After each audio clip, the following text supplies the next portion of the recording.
As traders, we all know at this stage that there is no holy grail to trading. All we can do is try to spot a trend and attempt to exploit it.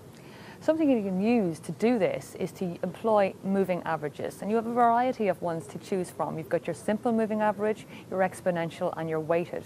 The simple one, as it would seem, is a very basic mean where you would take perhaps the last closing prices of the last 10 days, divide it by 10, and that would give you your 10-day simple moving average.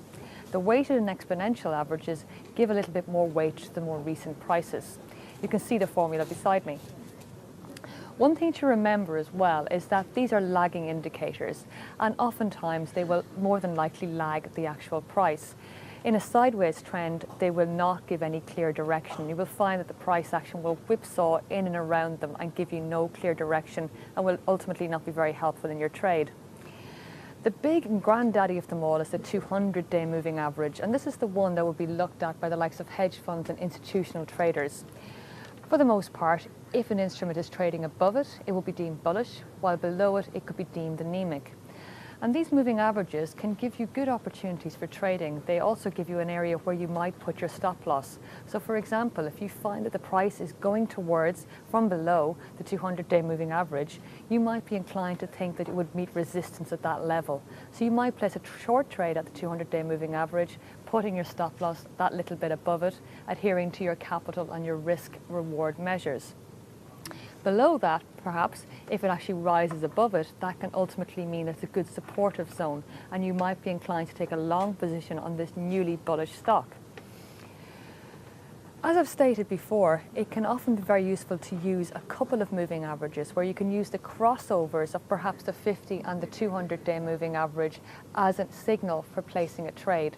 So when you get the 50-day moving average rising from beneath the 200-day moving average, that is called a golden cross, and it can often predicate a move higher in the market.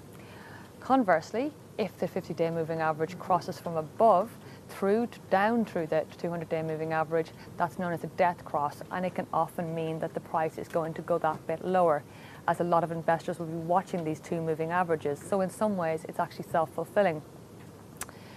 Using them in conjunction with some of the other indicators, such as the RSI, support, resistance, and trend lines, can really help your trading. And while not all trades will be successful, it can give you a better edge on the market. So this is a copper chart we have here, which represents 1 year of trading, where every candlestick here represents 1 day of trading. And you can see that my blue line here is the 200-day moving average, and it's a simple one that I'm using in this instance.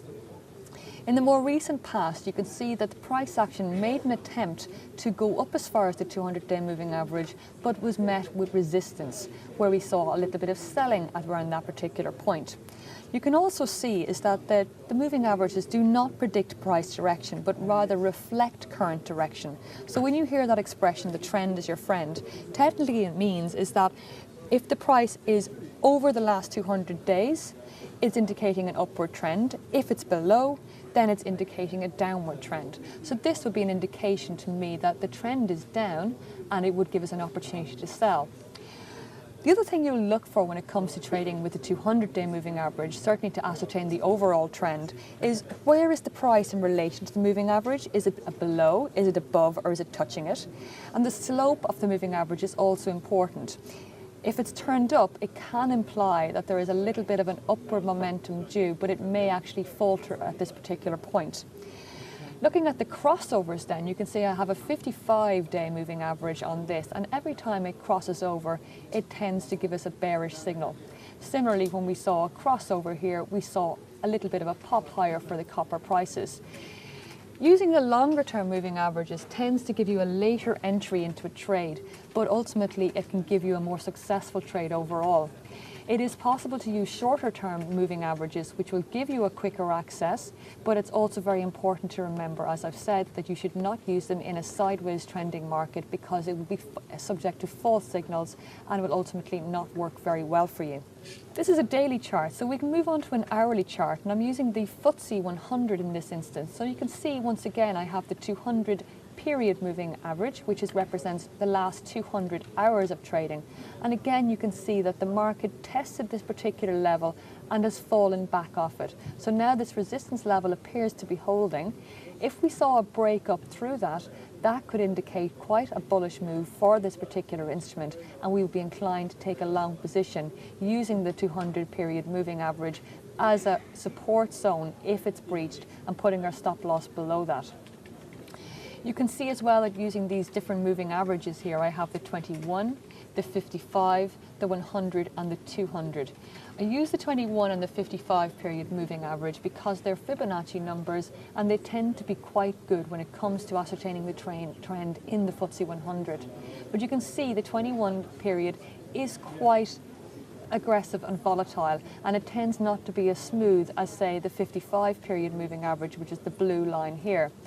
Nonetheless, you can see that the 21 period crossed over both the 100 and the 55 period moving average at this particular juncture.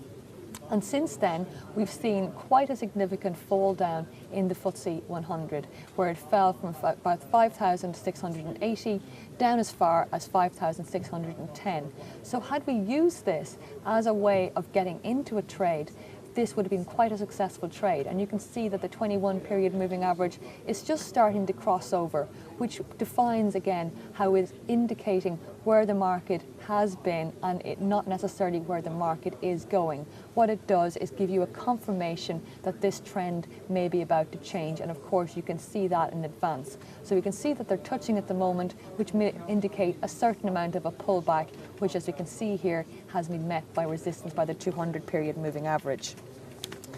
So in a nutshell, they're very useful in terms of crossovers to give you an actual entry point for a trade, both from the crossover to the downside and a crossover to the upside. And of course, the slope can be quite important. And again, if it's pointing upwards, it can indicate a slight correction in this particular instance.